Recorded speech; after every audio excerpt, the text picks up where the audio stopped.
Hi, my name is Maria Eugenia Semprún and I am going to interview Silvia Agnona. Agnona? Okay, Silvia is from Italy. Hi Silvia, how are you? I'm good, thanks, and yourself? Silvia, where were you born?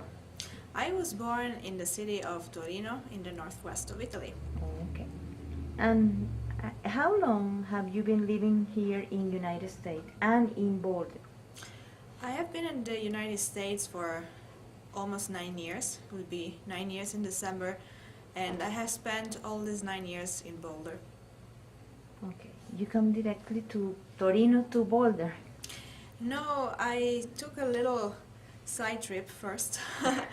I moved from Italy to Norway and then to Denmark when I was studying, and then when I started working for a company in Copenhagen, and I spent about 6 years, 2 years in Norway and 4 years in Denmark, and then I came to the United States from Denmark. Mm. Okay. Well, Silvia, can you tell me about your country of origin?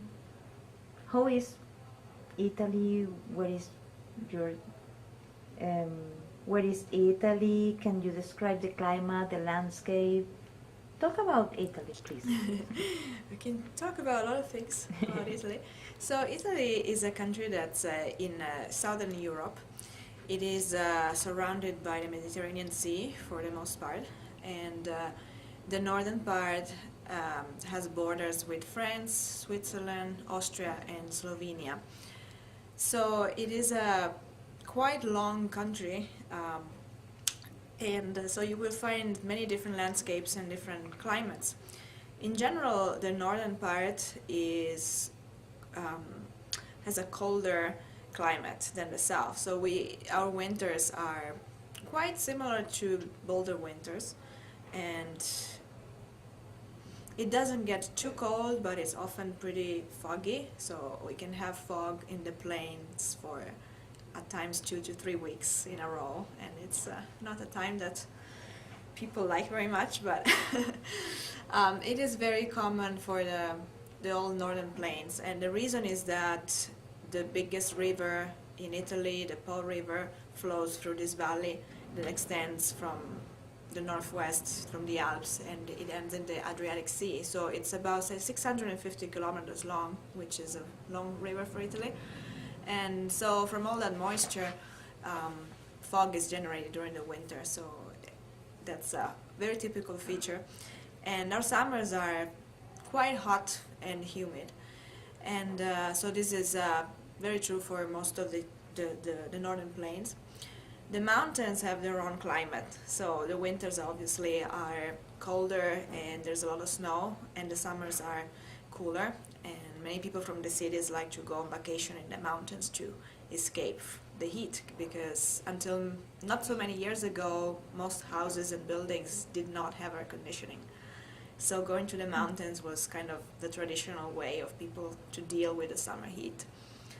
And then we have the central and the southern part of Italy that tend to have a warmer climate, and the reason is that they are close to the Mediterranean Sea. So winters will be mild, sometimes rarely going below 50s, most likely in the 60s or so.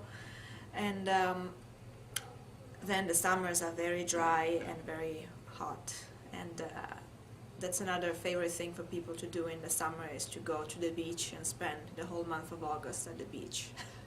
To the Mediterranean? On the Mediterranean, yes. For you, which is the most beautiful place, in your opinion, in Italy? Ooh, well, I would say I have many favorite places. I think my hometown of Torino is a very interesting city to visit, and I have been discovering it more now that I don't live there anymore. So when I go back to visit my parents, sometimes I like to take my children to museums and places that before I would just kind of take for granted. And so we've been enjoying rediscovering our own town. And other places I like very much are Rome. It's probably my favorite of the big historical cities, because you can see heritage and buildings from probably every possible time since 3000 BC, and so it is a very very interesting thing to see all those different layers of human history next to each other in the same place. And you can walk, from the Colosseum to Baroque architecture in just a few minutes. It's very, very interesting. And of course, I like going to the beach. So there are many places along the coast that are beautiful. I like the Mediterranean Sea. It is a very calm and safe sea to be swimming in, and probably some of the best beaches are in Sardinia, and some of my personal favorites are along the coast of Tuscany, because that's where I used to go with my parents when I was little. Tuscany is in Mediterranean Sea? Yes, Tuscany is the region that has Florence as its capital city. So they have a long coastline, and there are a lot of very well-known towns by the sea where people go in the summer to spend their vacations. Okay, about the costume, what do you think is the most representative costume of your culture of Italy? I think there is a very strong sense of family in Italy. Mm-hmm. So it is very typical that people grow up in the same place where they were born, and their whole family lives there, and they have been there for generations, and they don't move around the country or to other places as much as people do here in the United States. Mm-hmm. So it is very common that, for example, when people have children, the children get to spend a lot of time with their grandparents, with their extended family, and usually they live in the same city, so they like to have big meals together on Sundays or on holidays, or spend their vacations together. So I think maybe this sense of family is the most representative aspect of Italian culture, and I'm sure that many people around the world know about that. And about the food. Oh. Everybody loves Italian food. Well, I must say that I enjoy good food from many places, but I always have a little preference for Italian food. It is very different depending on what region you're in. For example, the region I come from traditionally eats more rice than pasta. Pasta, of course, is very common today, but for example, in my grandmother's generation, people would rarely eat pasta, and they would eat rice more often. And the reason is that rice is actually grown in the region around the town of Vercelli and Novara. There are rice fields where some of the famous risotto rice is produced, so like riso carnaroli, for instance, and riso arborio. So it's a very short grain type of rice that is used for risotto, and that's very typical food from northern Italy, and particularly from my region. Then we have some food from the mountains, like polenta, which is made from cornmeal and served with different sauces, and it's a very good food for cold weather. And the south and the center regions have more Mediterranean food, so there's more fish and a lot of fresh vegetables on the diet. Is a part of everyday's diet, fresh fruit, fresh salad. And typically we like to eat big meals, so we have a first course, a second course with a side, and then we have fruit, and then we have dessert, so it can take quite a while to eat a full Italian meal.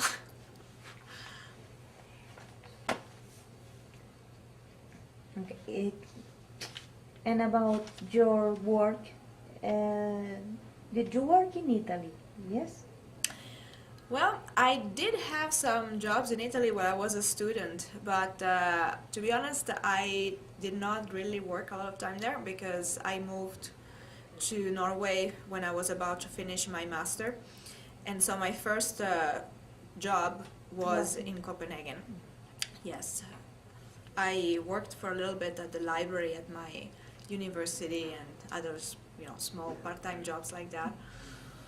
But most of my work experience is in other places than Italy. Okay, and when and why did you decide to come to United States? Well, it's funny because I had never really thought about moving to the United States when I was little. I was always interested in traveling and discovering new cultures, so I studied foreign languages also for that reason, to be able to travel and see other places. But for some reason the United States had never been on my radar screen really. And then when I was living in Denmark, suddenly this opportunity came up for my, at the time, boyfriend to get a job here at NCAR. He was doing a PhD in atmospheric science at the University of Copenhagen, and he visited NCAR during his PhD, and then he was offered a 2-year contract. So we decided that, we can spend 2 years in Boulder. It's a cool place. Yes, let's do it, and we'll go back to Europe. And then after 9 years, well, I'm still here. And this is the reason that you choose Boulder.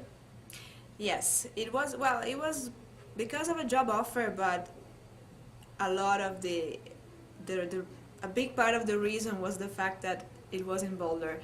I had been here just to visit when my boyfriend was here doing his PhD, just for a couple of weeks, and I thought it was a fantastic place to live in. So I love the mountains because the place where I grew up in Italy is very similar to Colorado. You are close to the mountains. I grew up skiing and hiking and doing all those things, and Denmark is a completely flat country and there is not a lot of sun in the winter, so Boulder seemed very attractive for the kind of lifestyle that I was envisioning. And what were your first impression of Boulder, the first day in Boulder? Great. Sunny. It was probably around New Year's Eve when we arrived here, late in December. Uh-huh. So it was winter, but a winter day in Boulder looked amazing. I remember there were days I was very impressed that one day it would be snowing and the next day you could be walking outside in your t-shirt and it was warm and nice. And how do you feel about Boulder now? Do you still feel the same, or what do you feel now? I guess that after you spend a few years in any place, you learn to see both the good sides and the not so good sides. So probably my vision of Boulder today is a little less idealistic than it was back then, but I still think that the good sides largely exceed the not so good sides. So I still like living here very, very much. And what are your favorite things to do in Boulder?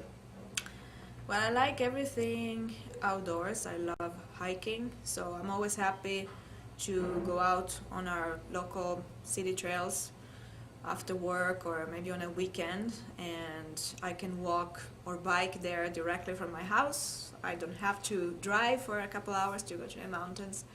It's a very unique thing to have this amazing nature in your backyard. And I also enjoy the fact that there are a lot of people from many different places, so you can meet a lot of different cultures here.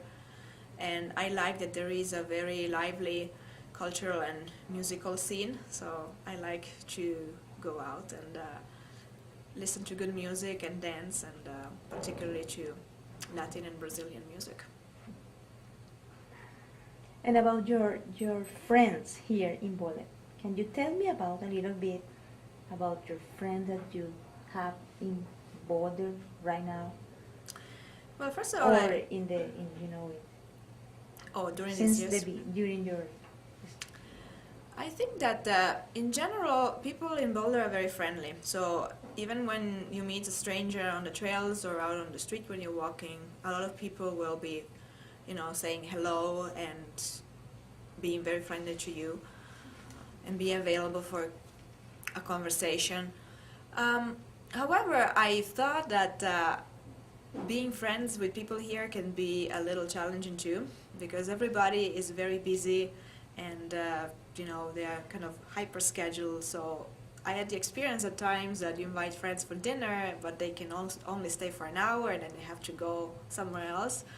So there were some small adjustments, from coming from different culture where friends you can spend just unlimited time with them, and you don't need really to plan to meet with them very much. You just go by and knock on their door and you stop by for a cup of coffee or something. So it took me a little while to figure how things work here, but have had many good friends here. Some of them I met through work, and others were neighbors, and others were people I met from being a parent, and having my kids, having their friends, and so kind of connecting with other parents here. And also many of my friends are connected to the Brazilian music community. So I started playing in a group about 5 years ago, and this group expanded the community. Brazilian music scene in town also grew over the years, and so probably most of my good friends today are from that environment. And when you are out of Boulder, do you miss Boulder? I do in many ways. I always look forward to traveling, and I visit my parents for about 3 weeks every year in Italy, and I'm always happy to go to Italy. But I am never really sad to leave, because I know I'm coming back to Boulder, and it's not a bad place to come to after your vacation. So.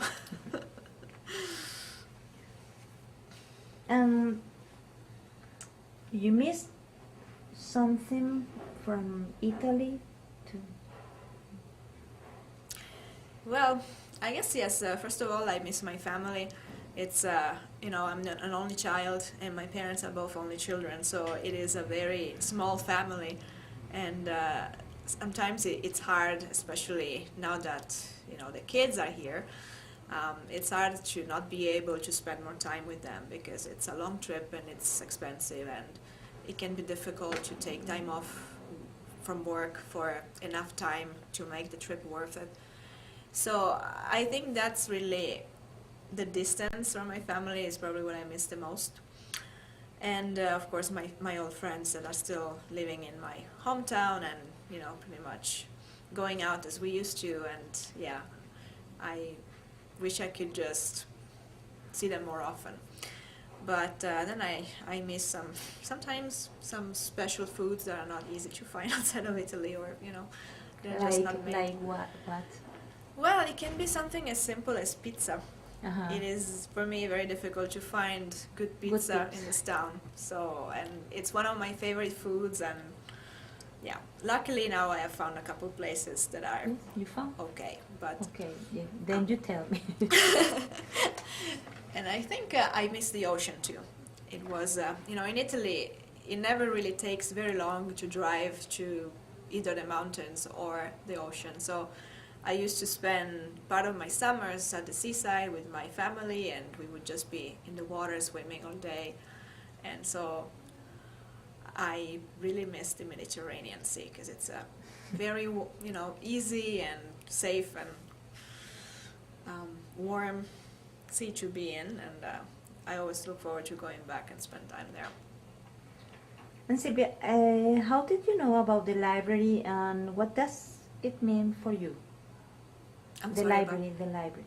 Oh, the library. Well, I've always had a kind of a soft spot for libraries since I was growing up. I've always enjoyed going to the library and just explore randomly the books that they had, and many times I made discoveries about books that I never heard of and that I read and that I loved. So the library is probably one of the first places here in the community that I explored when I arrived. And also now with my kids, it is we live close to the South Boulder branch, and so it's a very nice thing to be able to go there, and they can borrow books that they might be reading for a few days, and then they want some other books, so it is very convenient.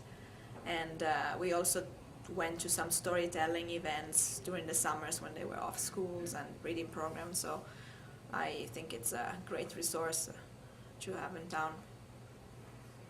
And now, do you feel that Boulder is a home to you? Yes. It took Why? me some time.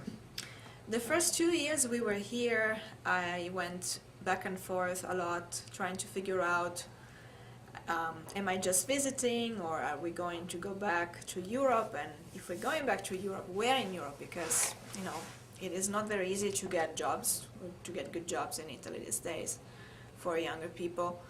So I had been thinking about this for probably a couple of years.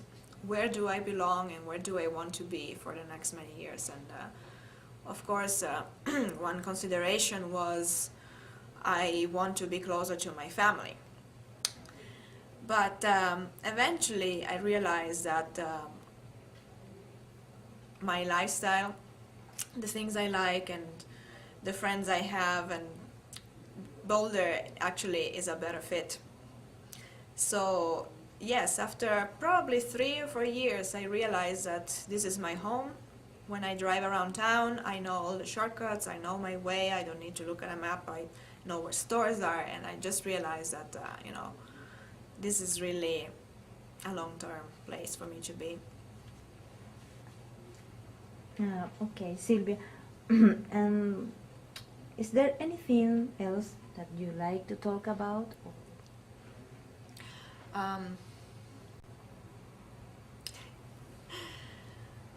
Well, one thing that I think Boulder needs to work a little more on is that there is quite a bit of inequality between people.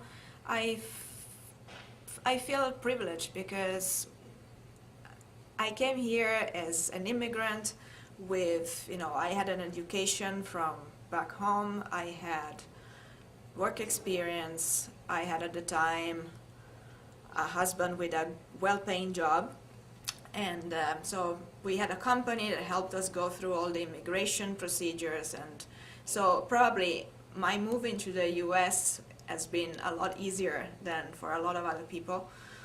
And so I feel that my path has been really easy, but I realize that there are a lot of people in this town that came to this country for probably the same reason I came for, that they were looking for a different life, or in many cases they were looking for a better life, that are struggling with becoming integrated in the community, and they are limited to get jobs that don't pay a living wage, and their children don't get as many resources in school.